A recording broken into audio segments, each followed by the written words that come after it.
দেখো বৌমা, গাছটায় বেশ লেবু হয়েছে কিন্তু। হ্যাঁ মা, আপনি যা যত্ন করেন। ঠাম্মি, তুমি যে গাছগুলোয় রোজ জল দাও তাতে ওদের সর্দি কাশি হয় না? মা তো আমাকে সারাক্ষণ বকতে থাকে ঠান্ডায় টুপি না পরলে। বাহ, তুমি যে রোজ স্নান করো দাদু ভাই, শরীরে জল না দিলে বাঁচবে কিভাবে ওরা? ধুর, ওরা কি মানুষ নাকি? মানুষ হয়তো নয়, কিন্তু ওদের তো প্রাণ আছে। প্রাণ আছে? কি করে? তোমার যেমন তেষ্টা পায়, তেমনি গাছেরও তো তেষ্টা পায়।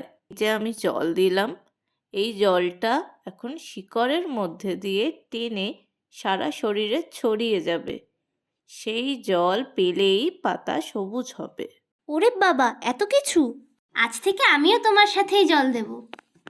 হয়েছে, এবারে স্নানে যা, বেলা করিস না।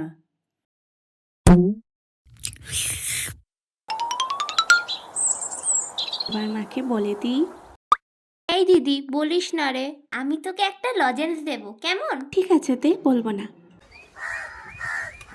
ও মা, দেখো ভাই ঠাম্মার আচার খেয়ে নিচ্ছে।